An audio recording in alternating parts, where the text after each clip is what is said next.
don't work. You know what we saw recently? One of the most common searches on Google relative to food, nutrition, and diet, and weight loss and stuff like that is, why isn't my diet working? Because they don't. And the worst part of it is that every time a diet fails, a person takes responsibility for it. Listen to me clearly now, and then write this down wherever you can. People don't fail diets. Diets fail people. My guess is that you or somebody you know has at some point lost some weight and then put it back on. Or they've lost some weight plus a little bit more. Or they've not been able to release the weight. Or they went on a diet and it only lasted them for 3 or 4 days. You've probably seen all of these and maybe even experienced some of these patterns for yourself. So first of all, let's just start with the word diet, shall we? It's broken. The word diet has been twisted and manipulated to create an incredibly powerful industry. It doesn't mean what we think it means. In fact, here's what we think diet means. We think diet means temporary alteration with some level of restriction and suffering in order to achieve a short-term health target or to fit into some special outfit for a special occasion. That's what we think diet means. But if you and I are sitting right now watching the Discovery Channel or National Geographic, and the announcer comes on and he goes, oh look, we have the cheetah. The cheetah's diet consists of 2.5 kg. The cheetah has a diet. The cheetah doesn't go on a diet. In fact, every organism on Earth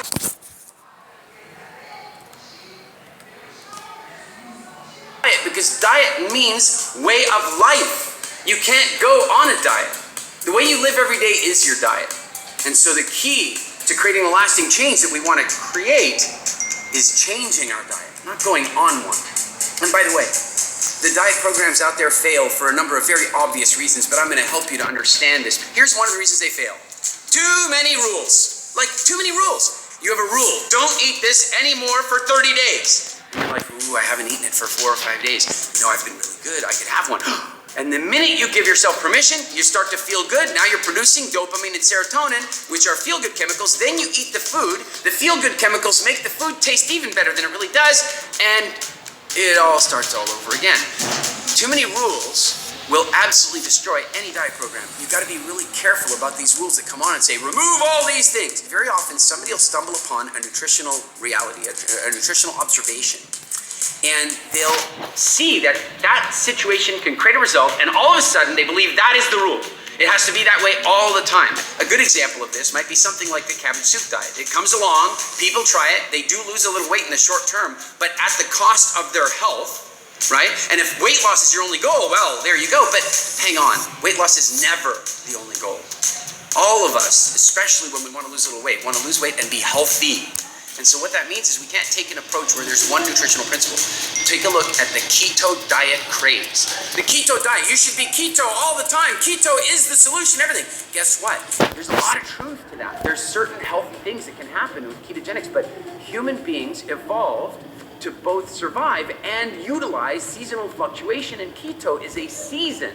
But now you've got all these people saying, well, no, it works, so it's got to be all the time. Same thing with something like intermittent fasting. Look, intermittent fasting can certainly create great results for people, but the challenge is it requires the daily use of scheduling self-control. For some people, it's very easy, but for a lot of people, it isn't. So we're back to the too many rules structure, too many opportunities to fail.